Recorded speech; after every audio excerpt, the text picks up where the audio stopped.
Hi friends, welcome back to my YouTube channel you can experience. So friends, कैसे हो आप सभी? I hope आप सभी अच्छे होंगे, स्वस्थ होंगे और मस्त होंगे अपने अपने घरों में।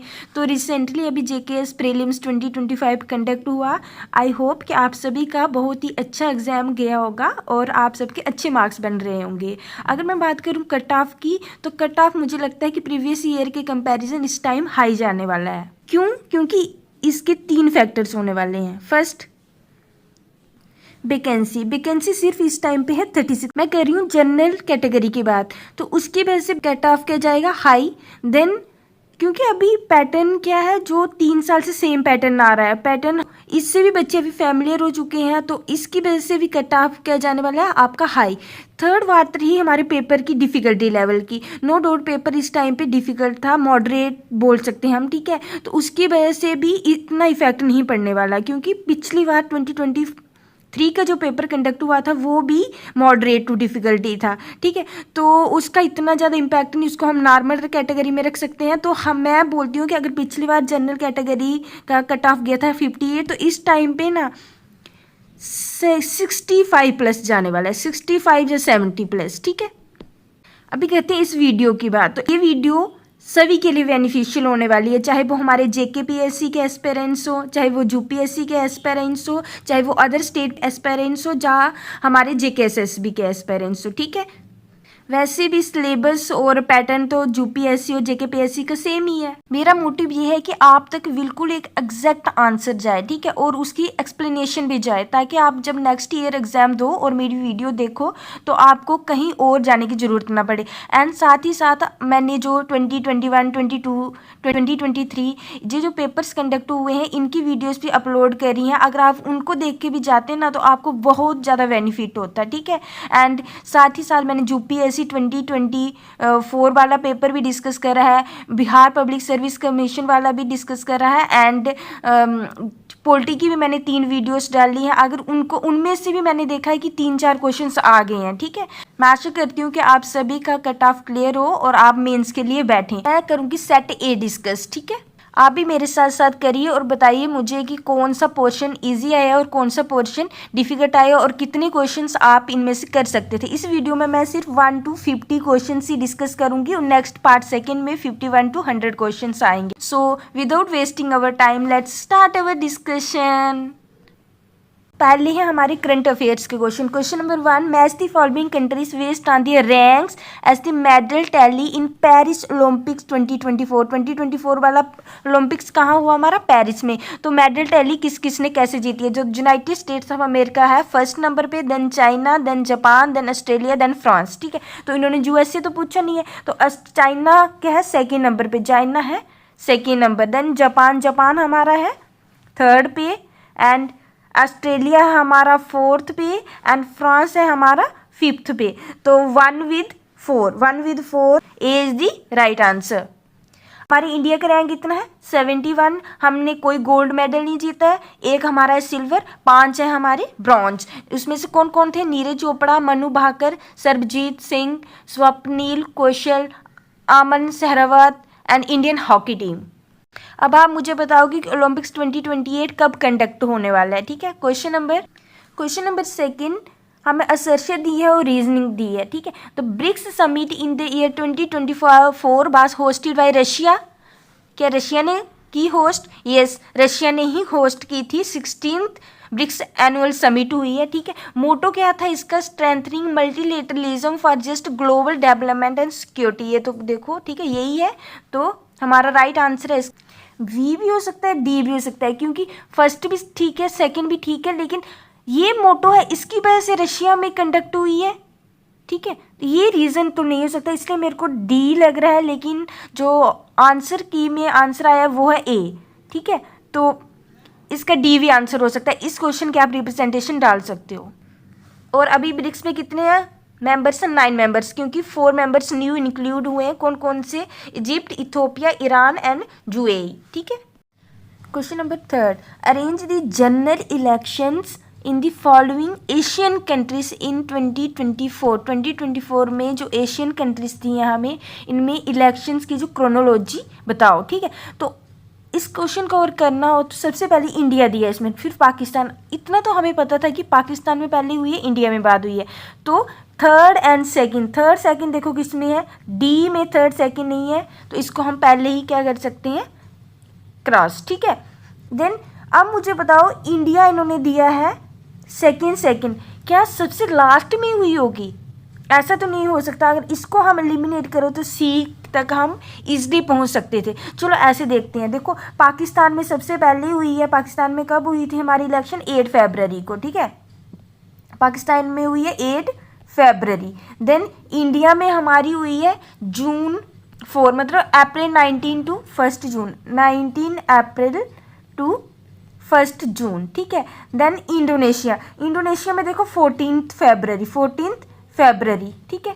देन कुवैत में कब हुई थी इलेक्शन, 4 अप्रैल को, कुवैत में हुई है 4 अप्रैल। एंड जॉर्डन में कब हुई थी हमारी, जॉर्डन में हुई है 10 सितंबर। तो देखो सबसे पहले कब कहाँ हुई है, 8 फरवरी Pakistan.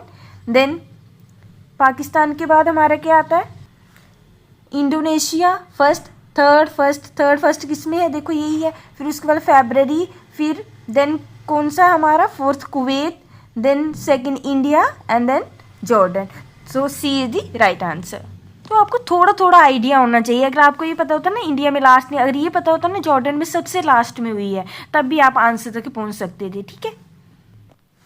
Question number 4, arrange the following international events held in year 2024। इनको भी हमने क्रोनोलॉजिकल आर्डर में अरेंज करना है, ठीक है। तो ये होते हैं मोस्ट डिफिकल्ट क्वेश्चन, इनको आप छोड़ भी सकते हो, ठीक है। सबसे पहले वर्ल्ड बायोडाइवर्सिटी समिट हुई हमारी, तो ये कब हुई थी, 21 टू 1 नवंबर 2024, ठीक है। देन ये वर्ल्ड बायोडाइवर्सिटी समिट न्यूयॉर्क वाली कब हुई थी हमारी, 26 सितंबर को, ठीक है। एंड फर्स्ट वाली कब हुई है, 21 अक्टूबर को। क्लाइमेट इन्वेस्टमेंट समिट लंदन वाली कब हुई थी हमारी, 26 जून। वर्ल्ड क्लाइमेट समिट हुई है हमारी 22 सितंबर, और वर्ल्ड क्लाइमेट समिट बाकू में हमारी हुई है 17 नवंबर, ठीक है। तो देखो सबसे पहले हमारा कौन सा आता है, 5th, सबसे पहले कौन सा हमारा 5th, तो 5th एक में ही है 5th, देन आप अरेंज कर सकते हो इनको, ठीक है। या तो इसको छोड़ दो। मेरे साथ क्या हुआ कि मैं 3rd का आंसर सी करना था, मैंने 4th का सी कर दिया, और मैं सोचूं कि यार मेरा क्वेश्चन गलत हो गया। जब मैंने आंसर की में देखो तो ये तो मेरा ऑटोमेटिकली करेक्ट हो गया था, ठीक है। लेकिन ये इवेंट्स बड़े रियर होते हैं, सो बेटर है कि इस क्वेश्चन को आप स्किप कर दो।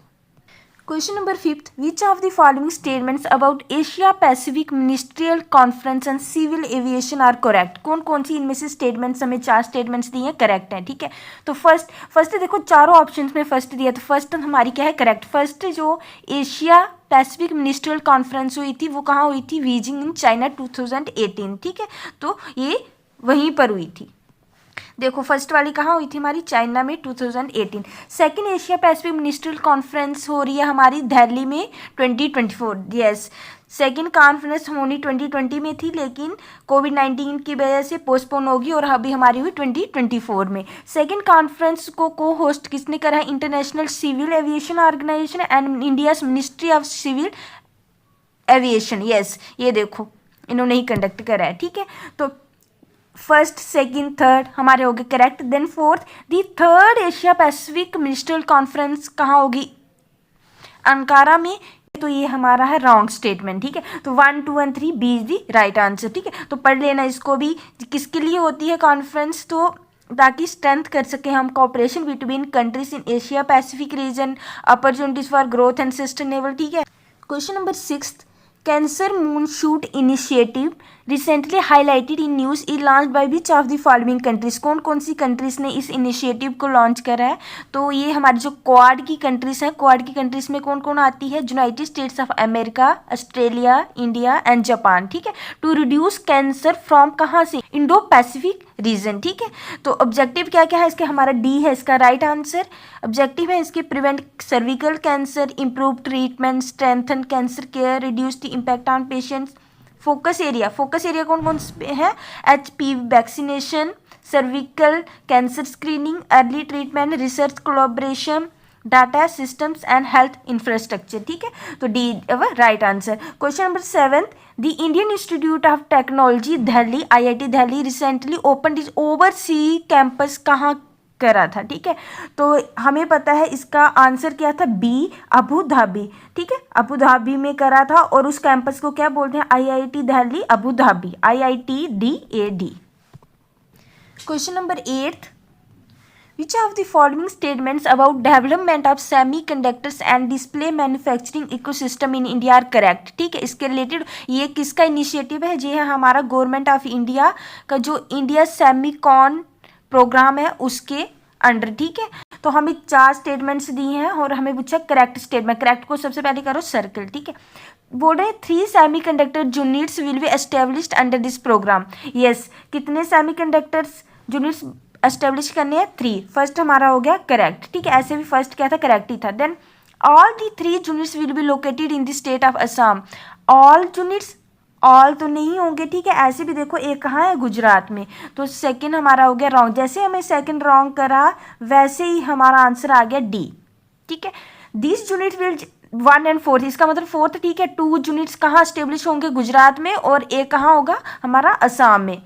फिर थर्ड क्या है, these units will generate direct employment of 1 lakh, 1 lakh नहीं है, ठीक है, ये क्या है हमारा wrong, 1 and 4th D is the right answer, तो ये आप पढ़ लेना क्या क्या इनके गोल्स हैं। Question number 9, match the following books and authors, हमें बुक दिए हैं और आथर्स के नाम दिए हैं जो शॉर्टलिस्ट हुई थी बुकर प्राइज 2024 के लिए, ठीक है, तो ये तो किसी को आता नहीं था, मुश्किल से किसी 1-2 बच्चे को आता होगा, इसको तो बेटर है स्किप करो, ठीक है, ये करंट अफेयर का क्वेश्चन है। तो हेल्ड जो बुक है वो किसने लिखी है, एनी माइकल्स ने, ठीक है, तो 1 with 4 तो ए इसका क्या था हमारा राइट आंसर, ठीक है। 2 क्रिएशन ले किसने लिखी है, राइकेल कुशनर, ठीक है। देन ऑर्बिटल किसने लिखी है, समंथा हार्वे, ठीक है, समंथा हार्वे। देन जेम्स किसने लिखी है, परसिवल एवरेट, ठीक है, तो और एनी माइकल्स भी हो गया हमारा, और चॉर्लेट वुड ने कौन सी लिखी है हमारी, स्टोन यार्ड डिवोशन, ठीक है।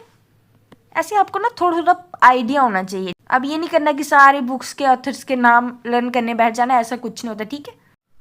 Question number 10, match the following state जुटी wise list of GI tagged handloom products, ठीक है, ऑफ इंडिया। हमें इनको क्या करना है, मैच करना है। हमें दी है GI टैग्ड हैंडलूम प्रोडक्ट्स और दी है हमें स्टेट, तो तनगालिया शॉल हमें नहीं पता है, चेकिस्तान शॉल ये भी हमें नहीं पता है, हवसपुरी साड़ी एंड प्रोडक्ट्स अगर नहीं पता है, लेकिन कौनी शाल तो हमें सबको पता होता है कि JNK से बिलोंग करता है, तो 4th with 4th, जैसे हमने 4th with 4th करा तो A and D options automatically हमारे एलिमिनेट हो गए।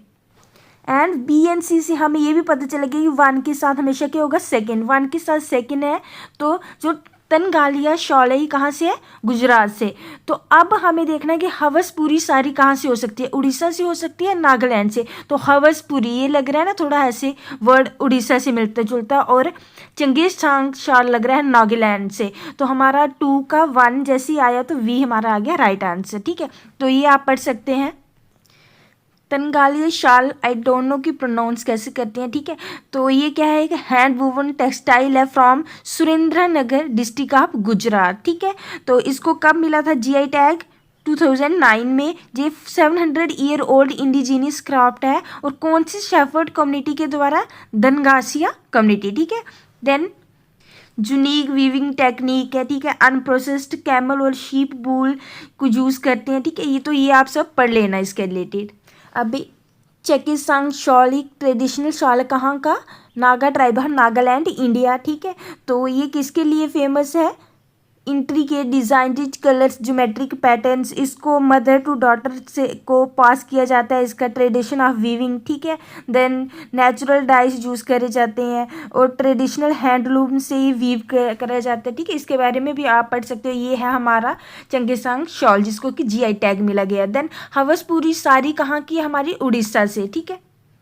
They are woven from cotton and silk, known for dye technique and regional motifs, ठीक है। इसको geographical indication GI टैग मिला हुआ है, ठीक है। Tribal tradition, weaving influenced by tribal tradition of Kalahandi, ठीक है। देन इसमें पैटर्न्स बनाए जाते हैं जैसे फिश, फ्लावर, टेम्पल्स, ठीक है, ये भी आप पढ़ लेना। ये है हमारा हवसपुरी साड़ी फ्रॉम उड़ीसा। तो मोस्ट फेमस कानी शाल जो कि कहाँ का है, हमारे जम्मू एंड कश्मीर, ठीक है। और कौन से एरिया से है, कानी कम्स फ्रॉम प्लेस कानी हामा इन बडगाम डिस्ट्रिक्ट, ठीक है। कौन सी डिस्ट्रिक्ट का है, बडगाम डिस्ट्रिक्ट, जिसको कि रिवाइव करा था गुलाम मोहम्मद कानी हामा ने, ठीक है। और कहाँ से लिया जाता है, पश्मीना गोट होते हैं उससे लिया जाता है। और कैसे बनाया जाता है, आइलेस नीडल, जिसको कि कानिस टुजिस भी बोलते हैं, ठीक है। देन ये ओल्डेस्ट हैंडीक्राफ्ट है कश्मीर का and famous since the time of the Mughals and it is also the most expensive salts, ठीक है। तो इसके रिलेटिव भी आप रीड कर लेना।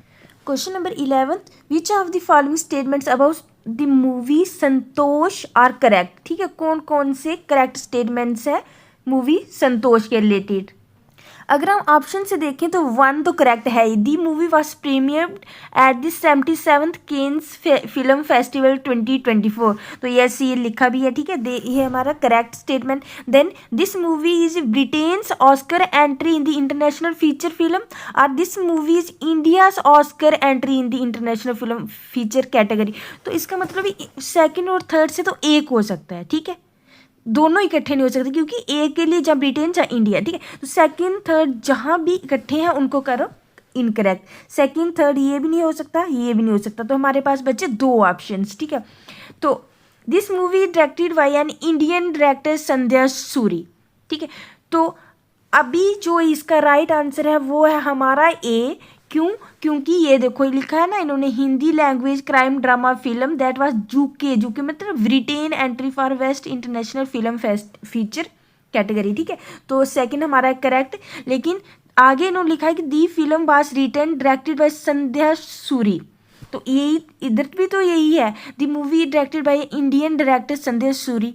ये हमारा इनकरेक्ट है बिकॉज कि इंडियन लिखा है, इंडियन नहीं है। हमारी संध्या सूरी जो डायरेक्टर है ये क्या है, ब्रिटिश इंडियन फिल्म डायरेक्टर, ठीक है। तो ये हमारा हो गया wrong, this is also the wrong, तो ए इज दी राइट आंसर। तो पढ़ लेना इसके बारे में, ये हमारा करंट का क्वेश्चन था, ठीक है। इसको अगर आप स्किप करना चाहते तो कर सकते थे, लेकिन ये हो भी सकता था क्योंकि 2 ऑप्शन एलिमिनेट हो गए तो एक को आप करेक्ट करके आ भी सकते थे, ठीक है।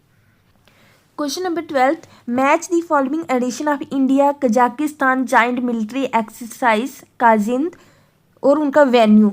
हमें क्या करना है कि इन्होंने पूछा है कि कौन से कितने पेयर्स करेक्टली मैच्ड हैं, ठीक है। तो ये था मोस्ट डिफिकल्ट क्वेश्चन, इसको आप सीधे सीधे स्किप करके आना था, ठीक है। ये तो चलो हम सभी को पता था कि 2024 वाली जो एक्सरसाइज हुई थी हमारी ओनली उत्तराखंड में हुई थी, ठीक है। तो देन ठीक है, only Uttarakhand India.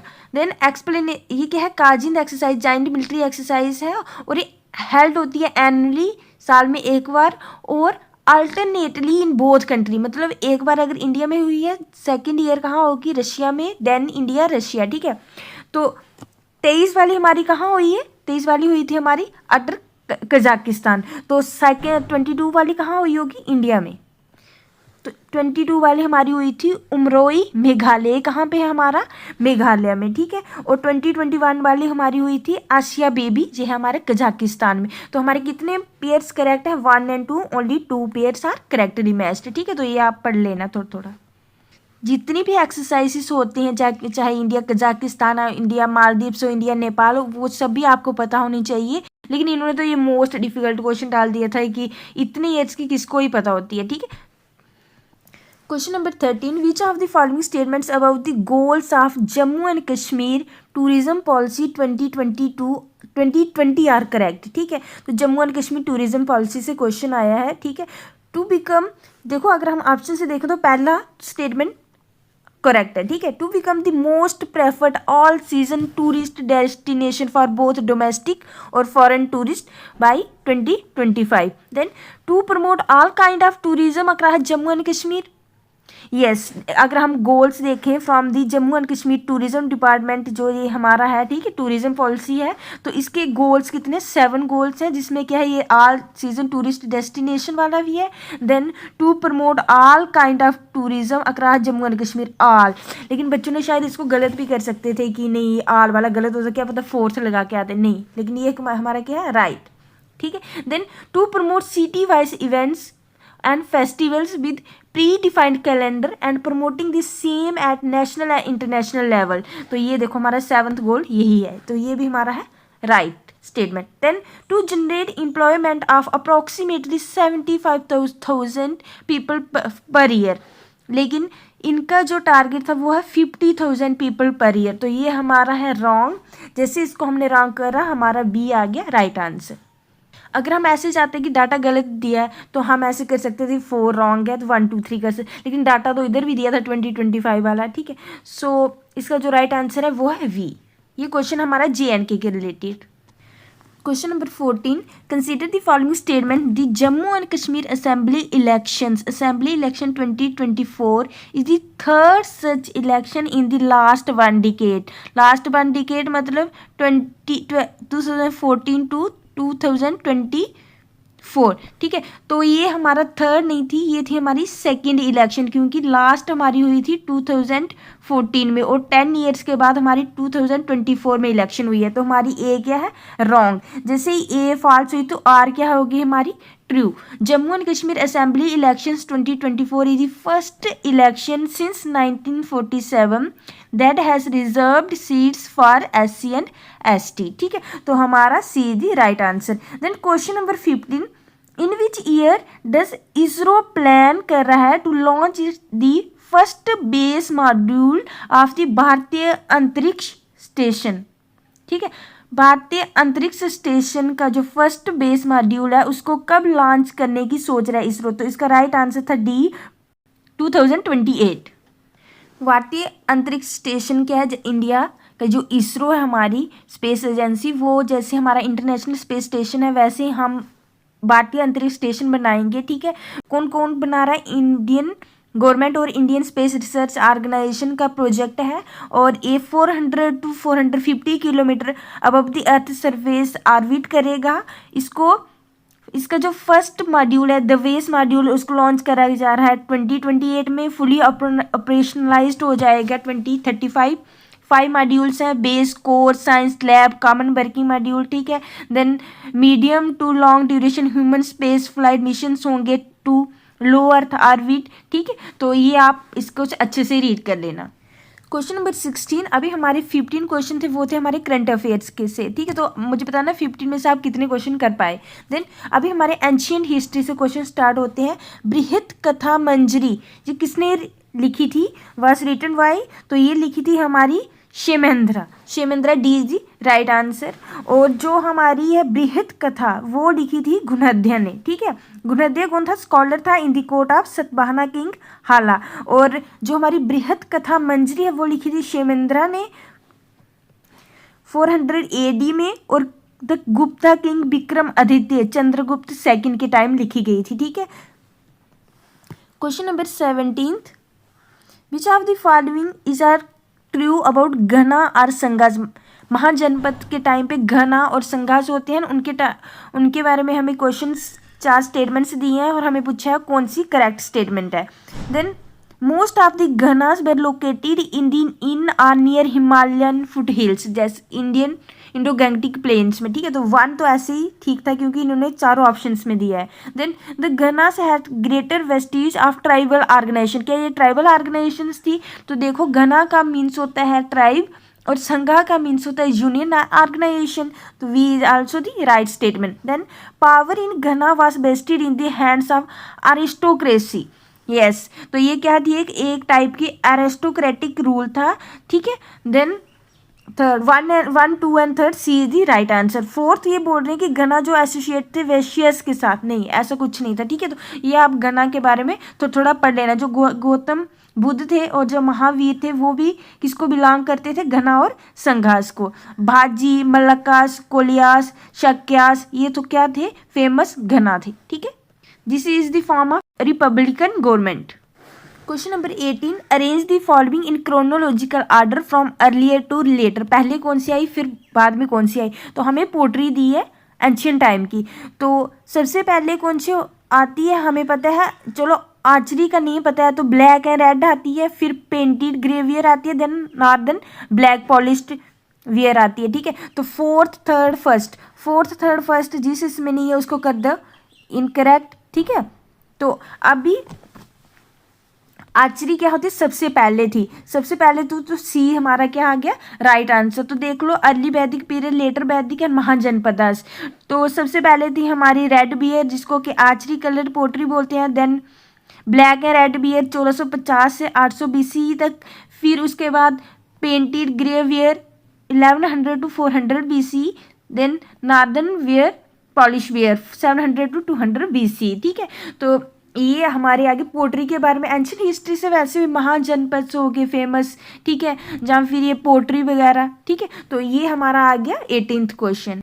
Question number 19, which of the following statements is are correct. सबसे पहले correct regarding the Indus valley civilisation. ठीक है, इंडस वैली सिविलाइजेशन, पोट्री से भी क्वेश्चन आ गया, इंडस वैली सिविलाइजेशन से भी क्वेश्चन आ गया। तो फर्स्ट पहले देखो, ठीक है, first the scribes were involve in the seal making process of this civilisation. अगर आपको नहीं पता है आप सारी की सारी स्टेटमेंट्स पहले रीड कर लो। ठीक है, ये पेपर में ध्यान रखना, नहीं भी आता है फिर भी सारी की सारी स्टेटमेंट्स रीड करनी है।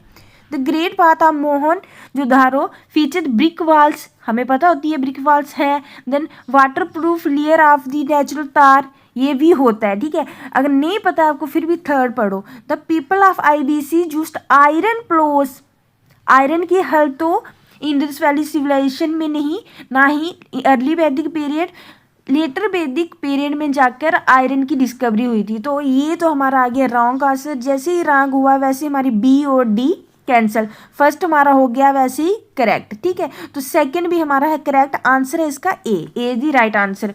जैस the great bath of Mohenjodaro had brick walls भी थी और water proof layer of natural तार भी था। ठीक है, नेचुरल तार क्या होता है, विटामिन। ठीक है, तो ये आप इसका पढ़ लेना, वॉल्स कैसी थी, वाटर प्रूफ लेयर, फ्लोर कैसा था, स्टेप्स, ठीक है, ये सब पढ़ लेना। और कब इसको 1920 में इसको डिस्कवर किया गया था, ये है हमारा ग्रेट बाथ ऑफ मोहनजोदारो। ठीक है, जितने भी हमारी IBC साइट्स हैं इसके बारे में आपको थोड़ा थोड़ा पता होना चाहिए कि कहाँ से क्या चीज़ डिस्कवर हुई है। ठीक है, जैसे डांसिंग गर्ल कहाँ से डिस्कवर हुई थी। ठीक है, आप मुझे कमेंट में बताओगे ये चीज़। ठीक है, question number 20, consider the following statements with regard to rock edicts of Ashoka. कितने हमारे अशोका के रॉक एडिक्ट्स, 14 रॉक एडिक्ट्स हैं। ठीक है, तो इन्होंने हमें स्टेटमेंट्स दी हैं 4 और उसमें से हमें पूछा है करेक्ट स्टेटमेंट। ठीक है, फर्स्ट तो ऑटोमेटिकली करेक्ट ही है, सब में करेक्ट दी है। Reference to many kinds of mahamatas, क्या महामतास का रेफरेंस है रॉक एडिक्ट्स में? यस है। कहाँ पर है, देखो धम्मा महामता, ये है हमारा 5th रॉक एडिक्ट। देन प्रदेशिकास, राजुकास, जुक्तास वर इंपॉर्टेंट ऑफिशियल्स होते थे डिस्ट्रिक्ट लेवल पे, तो यस इसका भी है मेंशन, प्रदेशिका, राजुकास, जुक्तास। ठीक है, तो 3rd एडिक्ट में इसका भी रेफरेंस है। देन रेफरेंस टू पति बेदिकास एंड पुलिसानी, तो इसका भी रेफरेंस है हमारा पुलिसानी एंड पदिकास। ठीक है, 4th भी, लेकिन थर्ड जो है ना कि reference to city administration run by 6 committees, city administration को रन करती थी और हर एक कमेटी में 5 मेंबर्स होते थे। लेकिन ये हमें जो रॉक एडिक्ट्स हैं अशोका के, उधर से इन्फॉर्मेशन नहीं पता चलती है, ये वाली इन्फॉर्मेशन हमें पता चलती है मेगास्थीन की, जो इंडिका थी बुक। ठीक है, मेगास्थीन्स कौन था, एक ग्रीक एम्बेसडर था to the Mauryan court. Primary source of information है रिगार्डिंग द सिटी एडमिनिस्ट्रेशन। तो ये हमारा आ गया रॉन्ग। जैसे ही रॉन्ग हुआ 1, 2 and 4th, D is the right answer. ठीक है, तो ये थोड़ा मोस्ट डिफिकल्ट क्वेश्चन था, इसको तो बच्चे स्किप करके ही आए होंगे, लेकिन ज़्यादातर बच्चों को अगर ये चीज़ पता भी होगी ना तो उन्होंने वो इसको टिक करके आ गए होंगे, 3rd वाला कोई भी ऑप्शन। लेकिन इन्होंने स्पेसिफिक मेंशन किया था रॉक एडिक्ट्स, तो इसको ना थोड़ी इन एडिक्ट्स में थोड़ा सा सिर्फ ऊपर से पढ़ के चले जाना ताकि आपके दिमाग में रहे और उस टाइम पे आप थोड़ा कर पाओ। ठीक है, तो D is the right answer. Question number 21, consider the following statements with regard to iqta system. इक्ता सिस्टम किसके अंडर था, land distribution and administration system in Delhi Sultanate. ठीक है, इसको किसने इंट्रोड्यूस किया गया था, इल्तुतमिश ने। ठीक है, पावरफुल टूल था for centralisation. Then first statement तो करेक्ट है ही क्योंकि हर एक ऑप्शन में करेक्ट दी है। The iqta was a territorial assignment given to administration officers and nobles in lieu of the services they performed for the state. Then the holders of Ikta were designated as Mukti.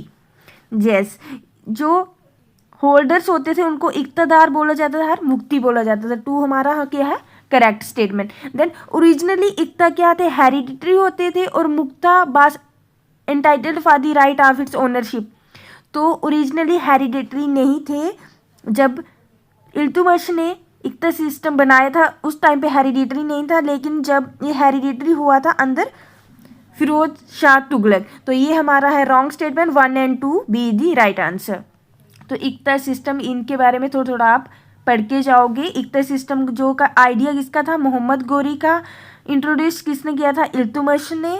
और hereditary किसने बनाया था, फिरोज तुगलक ने। ठीक है। Territory को divide किया जाता था स्मॉल स्मॉल पीसीस में, जिसको बोलते थे इक्ता। और इक्ता को नोबल्स ऑफिसर्स को दिया जाता था और फिर कलेक्ट किया जाता है revenue from the iqta to maintain his troops and horses. ठीक है। जितने भी नोबल्स होते थे उनको ट्रूप्स और हॉर्सेस मेंटेन करने के लिए इक्ता दिया जाता था और इक्ता से रेवेन्यू कलेक्ट करा जाता था। ठीक है।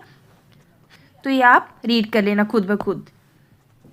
Question number 22, consider the following statements assertion or reason दिया। Atharvaveda, Mahabharata, Ramayana and Gita were translated into Persian during Akbarism. जी हाँ, आगे अभी मेडिवल के हिस्ट्री के क्वेश्चंस। ठीक है।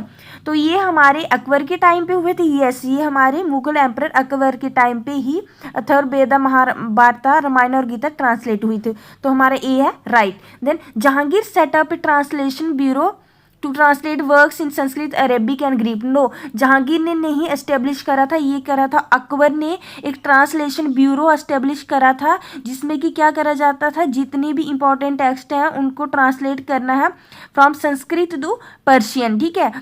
और कब ट्रांसलेशन ब्यूरो को नाम क्या दिया गया था, मकतब खाना। ठीक है। और कब करा गया था एस्टेब्लिश, 1574 में अपनी कैपिटल सिटी फतेहपुर सीकरी में, जिसका कि मेन पर्पस क्या था कि to bridge the gap between Hindu and Muslim subjects by translating key religious text into Persian the court language. ठीक है।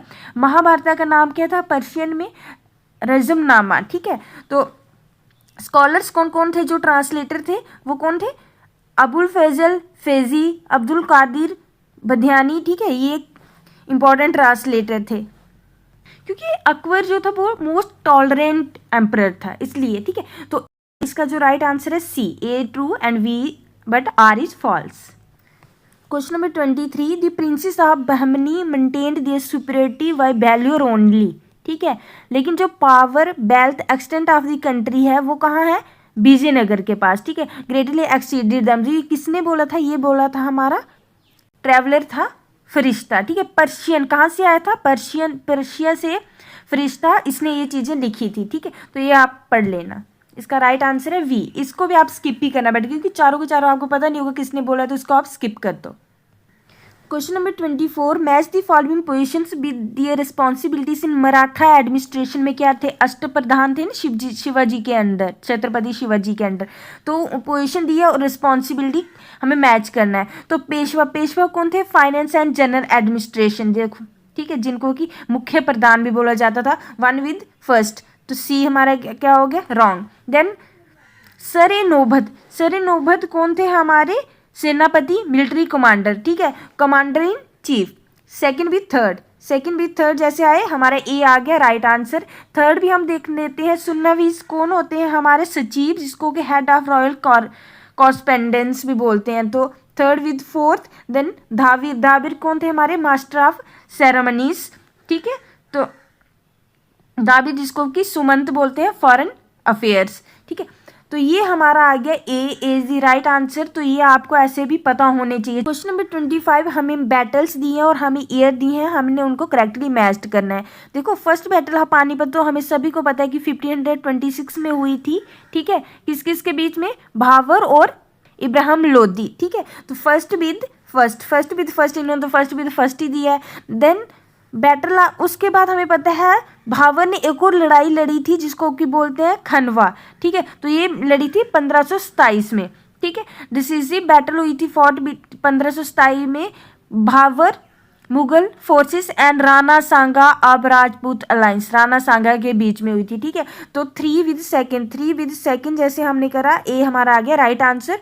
2 क्या है हमारा, कन्नौज कैसे कब हुई थी, 1540। Fourth with third and Chausa कब हुई थी, 1539। ठीक है, तो ये आप रीड कर लेना इसके बारे में। फर्स्ट बैटल ऑफ पानीपत, भावर इब्राहिम। ठीक है, जूस करा गया था gun powder and field artery का, ठीक है, artillery.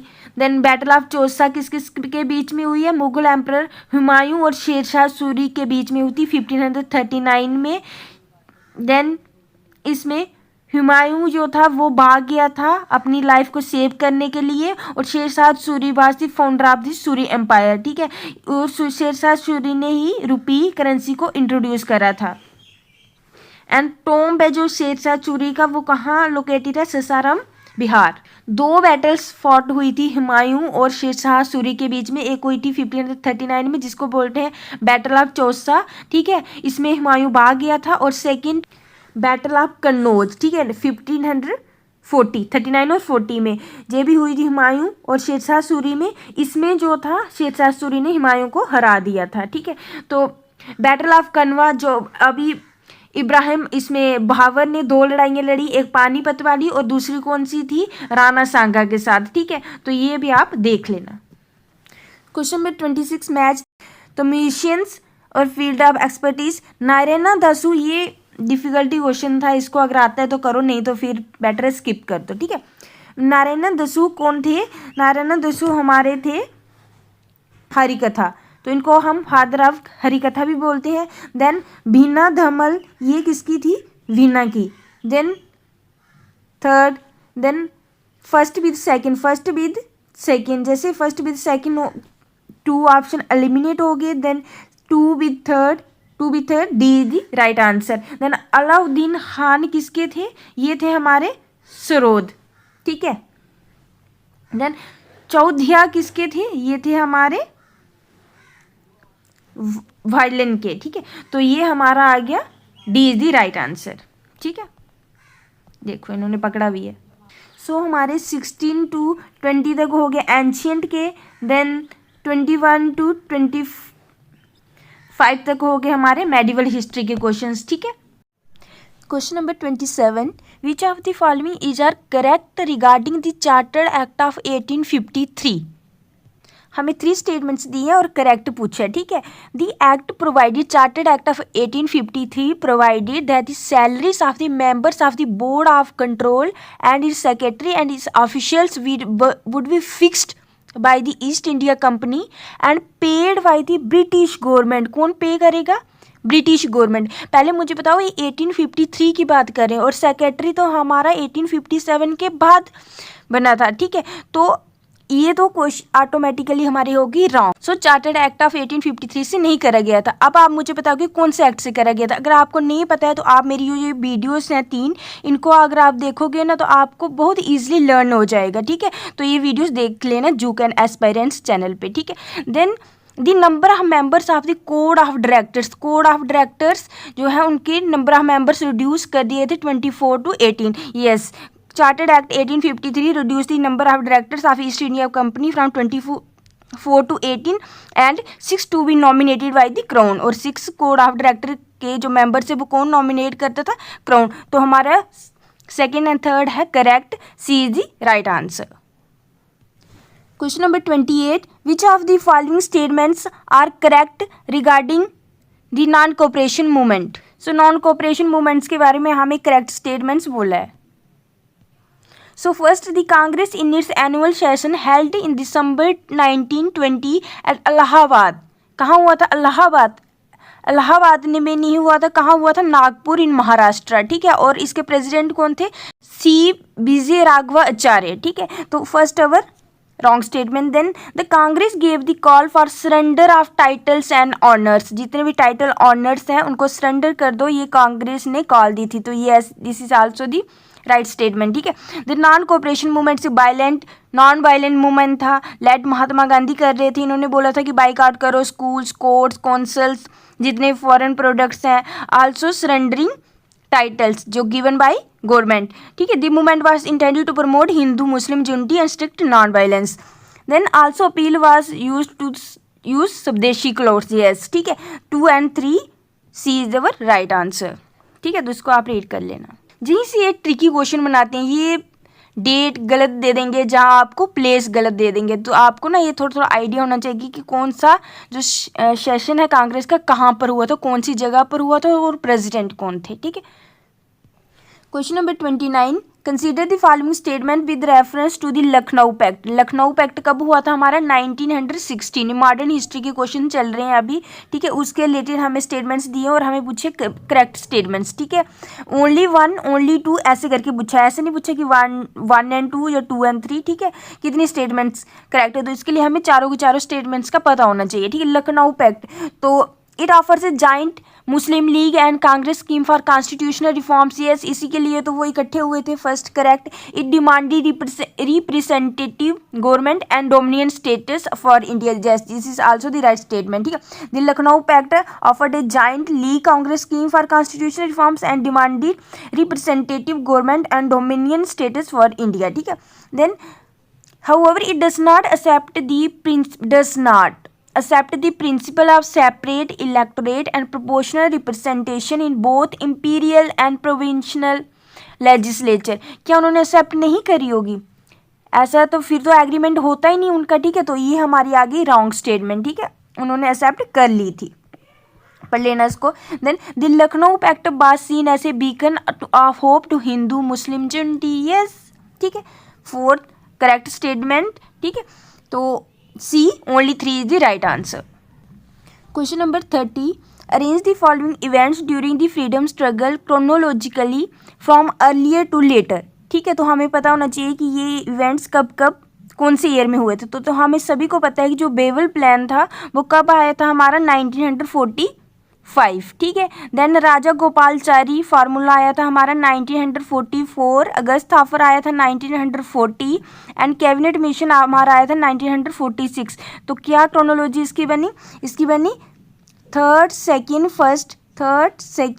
First and then fourth. D is our right answer, ठीक है। तो अगस्त ऑफर प्रपोजल था हमारा और उस टाइम पे वाइसराय कौन थे हमारे? लिनलिथगो, ठीक है। 1914 उन्होंने प्रॉमिस करा था कि expansion of the executive council, ठीक है, of the viceroy of India की एग्जीक्यूटिव काउंसिल एक्सपेंड करेंगे, उसमें इंक्लूड करेंगे हम मोर इंडियंस। एस्टेब्लिशमेंट का भी प्रपोजल आया था, किसके एस्टेब्लिशमेंट का? Advisory bar council, giving full way to minority opinion and the recognition of Indian rights to frame their constitution. तो आपको पता होना चाहिए कि अगस्त ऑफर में क्या क्या प्रपोजल था, ठीक है। देन बेवल प्लान, इसको कि शिमला कॉन्फ्रेंस भी बोलते हैं, ठीक है। तो किसके नाम पे थी? हमारे जो वाइसराय ऑफ इंडिया थे लॉर्ड बेवल, ठीक है। क्या क्या की फीचर्स थे इसके? कि एग्जीक्यूटिव काउंसिल में सारे के सारे इंडियंस मेंबर होंगे लेकिन एक्सेप्ट वाइसराय और commander in chief. Then balance representation होगा सारी इंडियंस का including Muslim, Sikh, depressed classes और caste, Hindus. Then plan offer separate communal representation in governance, ठीक है। तो लेकिन ये प्लान फेल्ड हो गया था क्योंकि मुस्लिम लीग और इंडियन नेशनल कांग्रेस के बीच में कोई एग्रीमेंट तक वो रीच नहीं कर पाए थे, ठीक है। राजा गोपालचारी फार्मूला 1944, इसको also known as CR formula, Rajaji formula, क्यों दिया गया था? Proposal to resolve the political deadlock between the Indian National Congress and the All India Muslim League. Key features क्या क्या थे इसके? कि जितने भी मुस्लिम मेजॉरिटी एरियाज हैं उसमें प्लेबिसाइड कराया जाएगा कि to decide whether to form a separate nation और नॉट, ठीक है। Then formula proposed Indian National Congress and Muslim League to cooperate in establishing a provincial government. Joint agreement करा जाए कि डिफेंस, कॉमर्स और कम्युनिकेशन इकट्ठी हो, ठीक है। लेकिन ये भी फार्मूला क्या हो गया था? फेल, क्योंकि ना ही मुस्लिम लीग ना ही कांग्रेस पार्टी एग्रीमेंट पे पहुंची थी। देन कैबिनेट मिशन कब आया था हम इंडिया में? 24 March 1946 to discuss the transfer of power from British government to Indian political leadership with the aim of preserving Indian unity and granting its independence, ठीक है। कैबिनेट मिशन के 3 members थे, Pethick Lawrence जो secretary of state for आर इंडिया थे, Stafford Cripps जो कि president of the board of trade थे, देन एवी अलेक्जेंडर जो कि फर्स्ट लॉर्ड ऑफ एडमिरल्टी थे, ठीक है। तो ऑब्जेक्टिव क्या क्या थे इसके? To obtain an agreement with the Indian leaders as the framing of the constitution, constituent assembly बनाना और executive council with the support of the major Indian parties. जी स्टैफोर्ड क्रिप्स वही हैं जो क्रिप्स मिशन के पहले प्रेसिडेंट थे, ठीक है। तो क्रिप्स मिशन कब आया था इंडिया में, ये आप मुझे कमेंट में बताओगे। Question number 31, consider the following pairs. हमें रामसर बैटलैंड्स दिए हैं और स्टेट दिए, ठीक है। तो हमने करेक्टली मैच्ड करने हैं। बोज बैटलैंड, देन नल सरोवर, कंझाली, देन संडी बर्ड सेंचुरी। तो नल सरोवर तो हम सभी को पता होता है कहाँ है, गुजरात। सेकेंड विद फर्स्ट जैसे ही करा वैसे ही हमारा आंसर आ गया, ठीक है। तो बोज वेटलैंड हमारा क्या है, first with third Madhya Pradesh. Then Kanjli हमारा कहाँ पे है, थर्ड विद फोर्थ। कंझाली है हमारा पंजाब में, और सैंडी बर्ड सेंचुरी कहाँ पे हमारी, उत्तर प्रदेश में, ठीक है। लेकिन आपको एक ना एक आना चाहिए तभी आंसर होगा इसका, ठीक है। अभी आप मुझे बताओगे कि वर्ल्ड वेटलैंड डे कब मनाया जाता है, ठीक है। ये देखो ये हमारी रामसर साइट्स हैं, ठीक है। जैसे सो मुरारी सोकर लद्दाख में है हमारी। पंजाब में कौन कौन सी है, ब्यास है, नंगल है, हरिके है, कंजली है ना, कंजली। उत्तर प्रदेश में हमारी को सैंडी बर्ड सेंचुरी है। देन हमारा मध्य प्रदेश में बोज वेटलैंड है। गुजरात की बात करें हम तो ये है नल सरोवर बर्ड सेंचुरी, ठीक है। तो इसको एक बार अच्छे से आप देख लेना। Question number 32, consider the following PVTGs groups, ठीक है। तो हमें ये ट्राइब्स दिए हैं और हमें पूछा कि ये पर्टिकुलरली वो वाली ट्राइब्स जो कि बिलोंग करती हैं अंडमान एंड निकोबार आइलैंड्स के, ठीक है। तो कौन कौन सी हैं, देखो इसमें से यही है जो PBTG ग्रुप में अंडमान और निकोबार में आती है। वो कौन सी है, ग्रेट अंडमानीज, ठीक है। देन ग्रेट अंडमानीज है, देन जरावास भी हैं, देन सेंटिनलीज भी हैं, ओंगे भी हैं, शोम्पेन भी हैं। तो only 5B C is our right answer, ठीक है। चैंचू ट्राइब नहीं है, और आप मुझे बताओगे चैंचू ट्राइब कौन सी स्टेट को बिलोंग करती है, ठीक है। तो ये आप पढ़ लेना। कितनी है, 5। ये भी है हमारे ज्योग्राफी के क्वेश्चंस, ठीक है। इसमें हमें साइक्लोन दिए हैं और अफेक्टेड कंट्री रीजन ये हैं हमारे रिसेंटली जो साइक्लोन्स आए थे, ठीक है। तो इसका जो राइट आंसर है वो हमारा D 2 and 3। जो ये 2 and 3 है वो इनकी लोकेशन सही दी है, लेकिन जो 1st and 4th है इसकी लोकेशन गलत दी है, ठीक है। लेकिन अभी आपको इतना लर्न करने की ज़रूरत नहीं है। अभी जो आगे जो साइक्लोन्स आएंगे उसका आप ध्यान रखना, ठीक है। क्वेश्चन नंबर 34, ये क्वेश्चन जितना पढ़ने में लेंथी लग रहा है लेकिन उतना ही ये इजी है, ठीक है। इसमें हमें क्या दिया है, असर्शन दिया है एंड 2 रीजन्स दिए हैं। फर्स्ट असर्शन क्या बोलता है कि नियर द इक्वेटर के नियर क्या होता है कि जो वार्म एयर होती है वो राइज करती है एंड रिलीज करती है latent heat during the formation of cumulus towers is believed to provide the energy that drives the Hadley cell, ठीक है।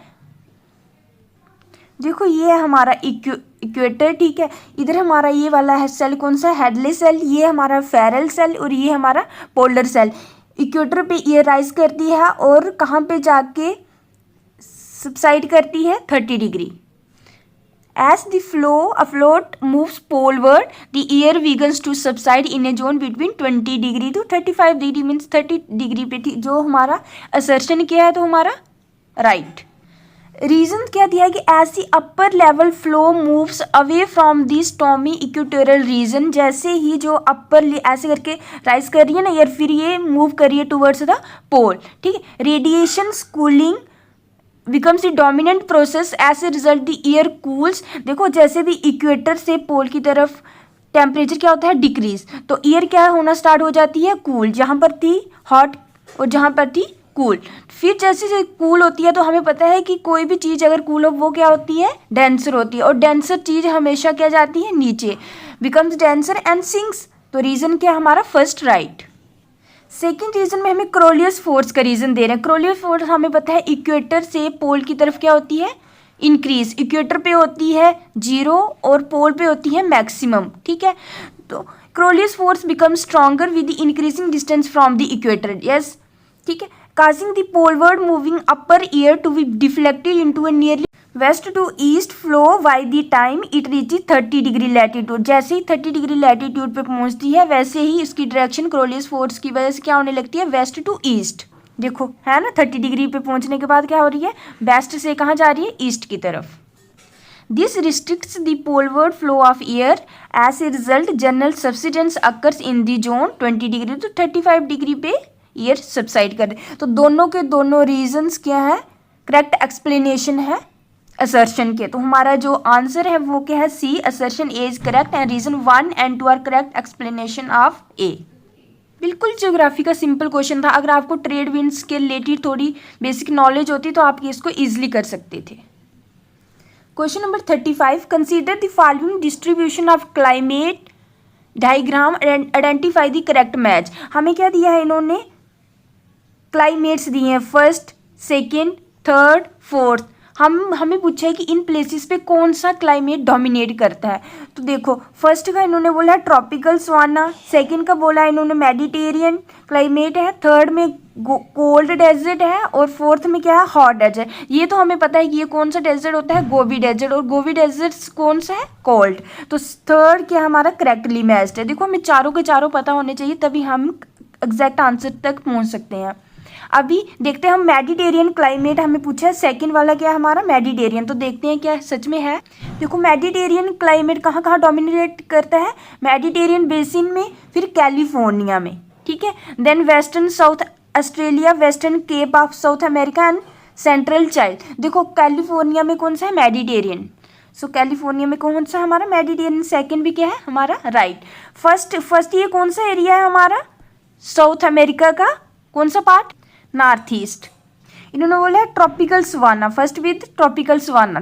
देखो ये वाला पार्ट हमें दिया और इसको बोला ट्रॉपिकल सवाना, लेकिन जहाँ पे कौन सा जोन होता है हमारा टेम्परेट जोन, ठीक है, तो ये हमारा है wrong, this is our wrong. Then fourth हमें पूछा इन्होंने कौन सा है हॉट डेजर्ट, लेकिन जो हॉट डेजर्ट होता है ना वो होता है इस वाले एरिया में, ना कि इस वाले एरिया में, ठीक है। देखो ऑस्ट्रेलिया ये वाला और ये, ठीक है, तो हमारा ये क्या हो गया रॉन्ग, ठीक है। तो कितने पेयर्स राइट है, मेडिटेरियन और cold desert, only 2 climates, B is the right answer. Question number 36, इसमें हमें पूछ रहा है फॉलोइंग स्टेटमेंट 4 स्टेटमेंट्स दिए हैं और करेक्ट कौन सी है। सबसे पहले इसको सर्कल करो।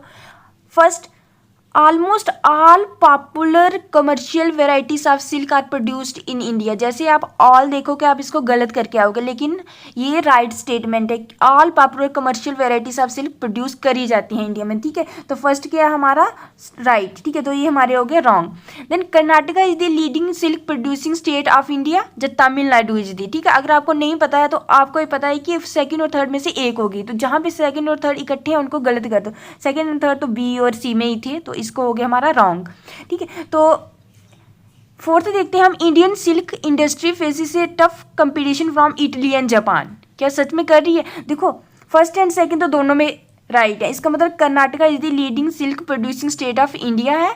और जो फोर्थ स्टेटमेंट है वो हमारी है करेक्ट स्टेटमेंट की। देखो जो सिंथेटिक सिल्क है ना जो प्रोड्यूस करता है जापान और इटली, वो होता है लेस एक्सपेंसिव। अगर वो लेस एक्सपेंसिव होगा तो कंपटीशन तो होगा ही होगा, ठीक है। तो India silk industry faces a tough competition from Italy and Japan. Our right answer is D, 1, 2 and 4 are the correct statements. देखो India is the second largest producer, ये भी याद रखना, in the world. Then state of Karnataka is the largest producer of India. और कितनी varieties होती हैं, हर एक वेराइटी होती है, mulberry, eri, muga, Bhagalpuri, Uppada, art silk, ठीक है।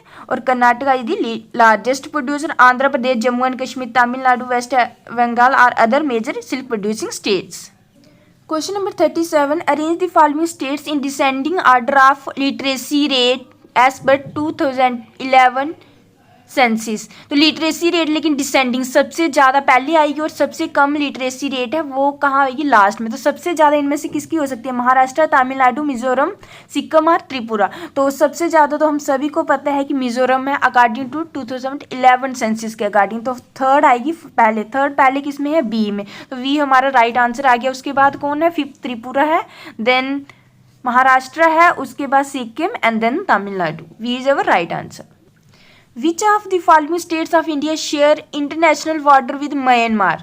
कौन कौन सी स्टेट्स शेयर करती हैं, त्रिपुरा, मिजोरम, मणिपुर, नागालैंड। इसमें ना बच्चे कंफ्यूज हो गए थे कि त्रिपुरा करती है नहीं करती है, उन्होंने क्या करता है त्रिपुरा को भी करके आगे और डी आंसर लगा के, लेकिन इसका जो राइट आंसर है वो है second, third and fourth, C is our right answer. क्योंकि देखो अरुणाचल प्रदेश का बॉर्डर भी टच करता है म्यांमार के साथ, देन नागालैंड का भी करता है, मणिपुर का भी करता है और मिजोरम का करता है, ना कि त्रिपुरा। ये हमारा त्रिपुरा, ठीक है, किसका करता है, मिजोरम। तो त्रिपुरा हमारी नहीं थी, तो second, third and fourth, C is our right answer. Question number 39, consider the following pairs. इन्होंने हमें डिसेप्शन आइलैंड, ऑस्ट्रेलिया और कौन कौन से पेयर्स करेक्टली मैच्ड हैं, ठीक है। डिसेप्शन आइलैंड ऑस्ट्रेलिया में है नहीं, डिसेप्शन आइलैंड कहाँ है हमारा, south Shetland islands of the Antarctic peninsula, Antarctic, not Australia, कहाँ है, अंटार्कटिक, ठीक है। तो ये हमारा आ गया wrong statement. Then Kilauea volcano कहाँ पे है, United States of America, yes, USA की जो टेरिटरी है ना हमारी, हवाई आइलैंड्स, वहाँ पे कौन सा वोल्केनो है, किलाउ वोल्केनो, तो ये हमारी है राइट। शिविलच वोल्केनो हमारा नॉर्वे में नहीं है, ये हमारा है रशिया में, ठीक है। इसको हम और क्या नाम से जानते हैं, स्मोकी माउंटेन्स, क्योंकि इसमें स्मोक निकलती रहती है, ठीक है। तो ये हमारा है रॉन्ग, ये कहाँ है हमारा, रशिया में, ठीक है। और इवू वोल्केनो इंडोनेशिया में ही है। तो कितने करेक्टली मैच्ड है, कौन कौन से करेक्टली मैच्ड है, 2 and 4, A is our right answer. अगर आपको लोकेशन पता है और कौन सी कंट्री में है तभी इसको आप आंसर कर सकते हो, अदरवाइज नहीं कर पाओगे, ठीक है। Question number 40, arrange the following countries in the increasing order of rubber production. In the increasing, ये याद रखना कि इन्होंने बोला है इंक्रीजिंग आर्डर, ठीक है। सबसे पहले आएगा जो कम करता है और जो सबसे ज़्यादा प्रोड्यूस करता है वो इधर आएगा, ठीक है। तो बताओ मुझे, ये है हमारी top 10 rubber producing countries. First आता है थाईलैंड, थाईलैंड इसमें है नहीं। देन इंडोनेशिया, इसका मतलब इंडोनेशिया हमारी आएगी लास्ट, सेकेंड, ठीक है।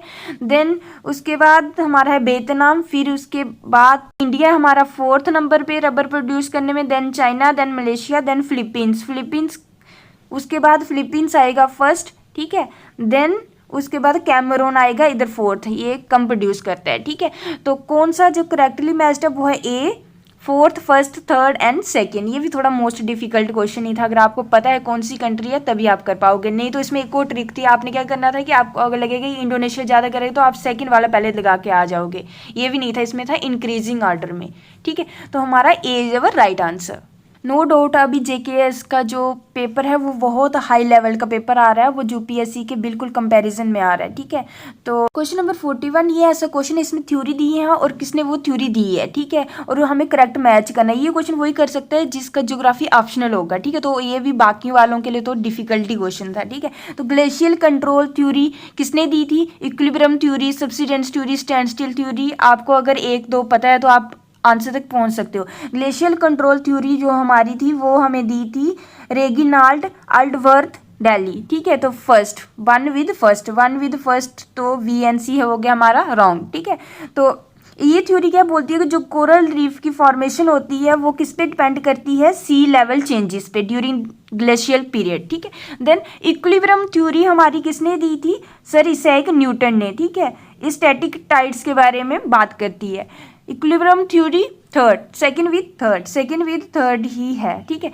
देन सब्सिडेंस थ्योरी हमारी किसने दी थी, ये दी थी हमारी चार्ल्स डार्विन ने। और ये थ्योरी क्या बोलती है कि fringes reef, barrier reef and atoll represent successive stages in the development of coral reefs ऐसे वोल्केनिक आइलैंड। कोरल रीफ्स किसमें डेवलपमेंट हो जाती है, volcanic island slowly sinks into the ocean. Then subsidence theory हमारी किसने दी है, Darwin, third with fourth, so D is our right answer. Stand still theory हमारी किसने दी थी, म्यूरो ने, 4th with 2nd, proposed by sir John म्यूरो इन 1880। और ये क्या बोलती है, coral reef form on stable submarine platform पे बनते हैं, not due to land subsidence, जैसे कि डार्विन ने सुजेस्ट करा है, ठीक है।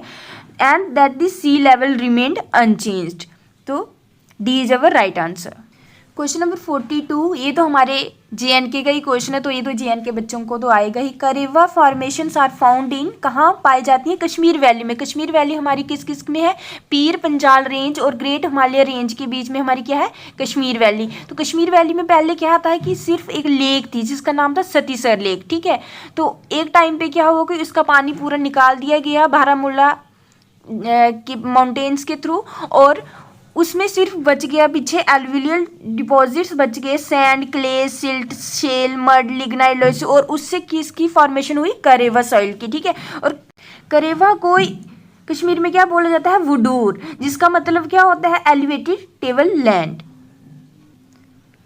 ये हमारी फर्टाइल साइल होती है जो कि कल्टीवेशन ऑफ सैफ्रॉन के लिए और other fruits, apples, almonds, walnut के लिए इंपॉर्टेंट होती है।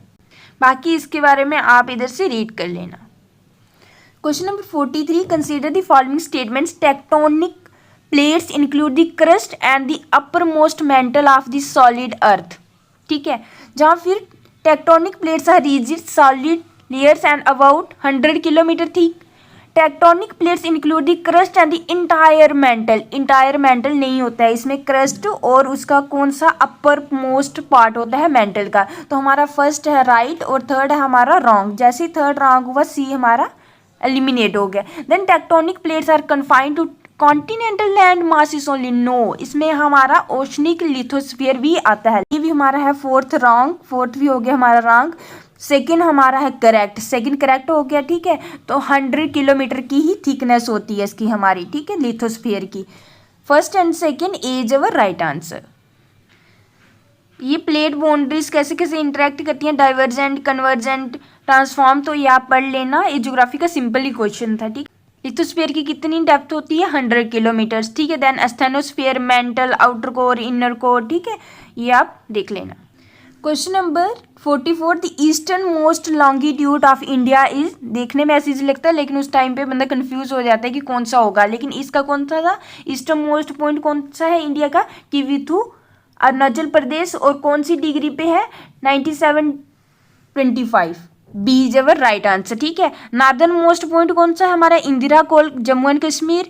एंड वेस्टर्न मोस्ट कौन सा है, गोहर मोती, गुजरात, कन्याकुमारी, तमिलनाडु। और अगर हम आइलैंड को भी इंक्लूड कर दें तो निकोबार में हमारा क्या है, इंदिरा पॉइंट 68। ठीक है, तो 9725 ऐसे भी दे सकते थे, 9725 ईस्ट, 9725 वेस्ट। ठीक है, तो वो उसका भी ध्यान रखना था। B is our right answer. तो यहाँ हमारे होते हैं ज्योग्राफी के क्वेश्चंस कंप्लीट। अब मुझे बताओ कि ज्योग्राफी आपको कैसे लगी, डिफिकल्टी क्वेश्चंस थे इसमें। ठीक है, तो थोड़े कुछ ईजी भी थे। Then question number 45, what is the correct sequence of words mention in the preamble of the Indian constitution. अब हमारे स्टार्ट हो गए पॉलिटी के क्वेश्चंस। तो कैसे सीक्वेंस है, क्या पहले सेक्युलर है, जस्टिस है, लिबर्टी है, यूनिटी एंड इंटीग्रिटी है। देखो यूनिटी एंड इंटीग्रिटी तो सब में लास्ट में दिया है, तो हमें वो पता होना चाहिए। सबसे पहले तो हमें पता है सेक्युलर ही आएगा। ठीक है, देन सेक्युलर, उसके बाद कौन सा आता है हमारा, जस्टिस एंड देन लिबर्टी। ठीक है, justice and liberty, A is our right answer. आपको मुझे पता है सिर्फ ए और डी में कंफ्यूजन होती है कि जस्टिस पहले आता है, लिबर्टी पहले आती है। ठीक है, तो ए हमारा है राइट। इसका ना ई वाला सीक्वेंस भी पूछते हैं कि सोवरेन, सोशलिस्टिक, सेकुलर, डेमोक्रेटिक और रिपब्लिक में से कौन सा पहले आता है। ठीक है, तो हमारा 45 का आंसर है ए। इसमें आप मुझे कमेंट सेक्शन में आंसर दोगे कि कौन कौन से 3 वर्ड्स हैं जो प्रीएम्बल में ऐड करे गए थे 42nd अमेंडमेंट एक्ट 1976 से। ठीक है, क्वेश्चन नंबर 46 है हमारा फंडामेंटल ड्यूटी से।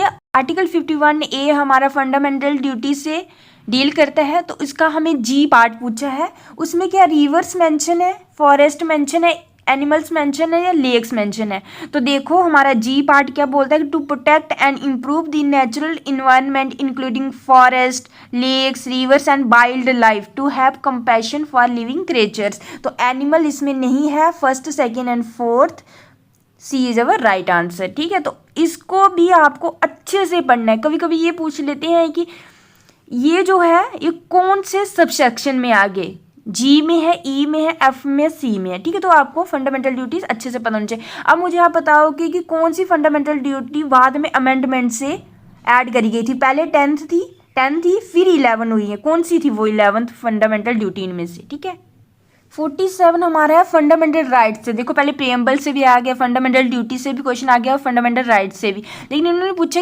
अवेलेबल टू नॉन सिटीजन्स, जो नॉन सिटीजन्स को मतलब फॉरेनर्स को भी अवेलेबल है, वो कौन से फंडामेंटल राइट्स हैं। इससे पहले आपको ये पता होना चाहिए कौन से फंडामेंटल राइट्स फॉरेनर्स को अवेलेबल नहीं है। तो वो है हमारा 15, 16, 19, 29 एंड 30। ठीक है, हमारे कितने हैं, 6 फंडामेंटल राइट्स होते हैं, बाकी उनमें फिर फर्दर है। तो इक्वलिटी बिफोर लॉ, ये कौन सा है हमारा 14 आर्टिकल, कौन सा है 14 है ना, article 14 equality before law. Freedom of expression कौन से आर्टिकल में आता है, 19 में। और freedom to manage religious affairs, ये कौन सा article, article 26। Right to freedom of religion, article 26। And protection against arrest and detention in certain cases, article 22 right to freedom. ठीक है, 22। अब मुझे बताओ इन्होंने कौन अवेलेबल टू सिटीजन्स, इनको छोड़ के बाकी सारे अवेलेबल होंगे। ठीक है, तो 14 भी अवेलेबल है, ये कौन सा हमारा 26 भी अवेलेबल है और 22 भी है, लेकिन 19 नहीं है, ठीक है, सेकंड नहीं है, first third and fourth, D is our right answer. इस क्वेश्चन को आपको थोड़ा अच्छे से माइंड लगा के करना, तो पहली बात तो आपको ये 5 पता होने चाहिए कि कौन से नहीं है, फिर ही आप इस क्वेश्चन को अटेम्प्ट कर पाओगे, ठीक है। क्वेश्चन नंबर 48 है हमारा, consider the following statements regarding constitutional amendment. Constitutional amendment हम कौन से आर्टिकल से करते हैं, आर्टिकल 368, ठीक है। हमें स्टेटमेंट्स दी हैं और करेक्ट पूछा है। सबसे पहले एक कॉन्स्टिट्यूशनल अमेंडमेंट बिल होता है, वो can be introduced in either house of the parliament. Yes, Lok Sabha में भी इंट्रोड्यूस करा जा सकता है और राज्यसभा में भी, ठीक है। तो फर्स्ट हमारा है राइट स्टेटमेंट, फर्स्ट राइट है, जैसे इसको हम कट कर देते हैं। Then this power is considered parliament's constituent power rather than its legislative power. अगर नहीं पता इसको रहने दो। Then constitutional amendment are not subject to judicial review. No, ये हमारा है रॉन्ग। जैसे रॉन्ग है, डी चला गया, क्योंकि Keshavananda Bharati versus state of Kerala 1970, the court can validate any constitutional amendment if they infringe the basic structure of the Constitution of India. Judicial review is used to protect and enforce the fundamental rights granted in the Constitution, ठीक है। तो ये हमारा है wrong. Then power to amend the Constitution as granted to Parliament under Article 368 is considered a constituent power rather than is ordinary legislative power. तो ये हमारा है राइट स्टेटमेंट, ठीक है। क्योंकि कॉन्स्टिट्यूएंट पावर वो होती है जो power to establish or fundamentally alter the constitution, ठीक है, चेंज करना कॉन्स्टिट्यूशन को। और लेजिस्लेटिव पावर होती है power to make ordinary laws, ठीक है। तो ये हमारी कॉन्स्टिट्यूएंट अमेंडमेंट कौन सी पावर है, सिर्फ कॉन्स्टिट्यूएंट पावर है, ना कि लेजिस्लेटिव पावर है, ठीक है। क्योंकि कॉन्स्टिट्यूएंट पावर जो होती है आर्टिकल 368 में, उसका प्रोसीजर डिफरेंट होता है ऑर्डिनरी लेजिस्लेशन से। सो इसका जो राइट आंसर है वो है हमारा सी इज अवर राइट आंसर। अब आपका क्वेश्चन ये है कि क्या मनी बिल दोनों हाउसेस आप पार्लियामेंट में इंट्रोड्यूस करे जा सकते हैं या सिर्फ एक में करते हैं? अगर एक में तो कौन सा हाउस है वो, ठीक है। Question number 49, consider the following statements. हमें 2 स्टेटमेंट्स दी हैं और करेक्ट आंसर पूछा है। आर्टिकल 329, पहले तो आपको 329 का आइडिया होना चाहिए कौन सा आर्टिकल है। Pertains to restrictions on court intervention, court की इंटरवेंशन पे क्या है, रिस्ट्रिक्शंस इन इलेक्टोरल मैटर्स, ये आर्टिकल 329 बोलता है। फिर 329A था, उसको रिमूव कर दिया गया था by 44th constitutional amendment act. Article 329A जो इंडियन कॉन्स्टिट्यूशन का है, वो भी provide special provisions regarding elections to parliament in case of prime minister and speaker, बस उसको रिपील कर दिया गया था 329A को, कौन से 44th अमेंडमेंट। तो सेकंड हमारा है राइट। देन आर्टिकल 329A जो इंडियन कॉन्स्टिट्यूशन का है, जो कि कौन से पार्ट में है, 15th on election, deals with barring judicial interference in electoral matters. देख लो, specially delimitation of constituencies and election validity, तो वेयर करता है, ठीक है, मना करता है, रिस्ट्रिक्ट करता है। तो ए इज अवर राइट आंसर, 49 का सी है हमारा राइट आंसर, ठीक है। तो आपको आर्टिकल्स का थोड़ा थोड़ा आइडिया होना चाहिए। Question number 50, identify the correct group of states having a bicameral legislation. Bicameral legislation कौन सी होती है स्टेट्स में, जहाँ पर लेजिस्लेटिव काउंसिल भी होती है, विधान परिषद भी होती है और लेजिस्लेटिव असेंबली विधानसभा भी होती है, ठीक है। तो विधान जो परिषद लेजिस्लेटिव काउंसिल्स बहुत कम स्टेट्स में है, सिर्फ 6 स्टेट्स ऐसी हैं, ठीक है। तो कौन कौन सी है वो, Uttar Pradesh and Bihar, then Telangana and Andhra Pradesh, pairs में याद रखा करो इनको, ठीक है, महाराष्ट्र और कर्नाटका। सो इसका हमारा राइट आंसर है सी, उत्तर प्रदेश, बिहार, महाराष्ट्र एंड आंध्र प्रदेश, क्योंकि वेस्ट बंगाल नहीं है, देन तमिलनाडु भी नहीं है और राजस्थान भी नहीं है। तो ये हमारे होते हैं 50 क्वेश्चंस कंप्लीट। अब आप मुझे बताओगे कि इन 50 क्वेश्चंस में आपको कितने आते थे, कितने आपको इजी लगे, कितने आपको मॉडरेट लगे और कितने आपको डिफिकल्ट लगे। मुझे तो ये क्वेश्चन मॉडरेट टू डिफिकल्ट, ठीक है। इस वीडियो को बनाने में मुझे कोई 10-15 दिन लग गए, क्योंकि मुझे टाइम ही नहीं मिल रहा था। मैं 5-5 मिनट करके वीडियो बना रही थी। और कल का हमारा JKS का प्रीलिम्स का रिजल्ट भी आ गया, और मुझे लग रहा है उसमें जो हमारा गया है वो गया है 70+ ही कट ऑफ गया। इसके स्टार्टिंग में जो मैंने वीडियो बनाई है तब रिजल्ट नहीं आया था, और तब मैंने बोल दिया था कि 65+ to 70+ ही जाएगा, ठीक है। तो इसी की रेंज में गया, 65 to 70 की रेंज में ही गया है cut off. So all the best, जो कि क्वालिफाई कर गए हैं वो मेंस के लिए भी प्रिपरेशन करो, और जिनका प्रीलिम्स रह गया कोई बात नहीं, आप नेक्स्ट ईयर के लिए भी प्रिपरेशन करो, और साथ साथ में जो PSC का भी एग्जाम आ रहा है आप उसका प्रीलिम्स के लिए भी प्रिपरेशन कर सकते हो। एंड नेक्स्ट पार्ट भी जल्दी ही आएगा. Till then take care, have a nice day, bye bye bye.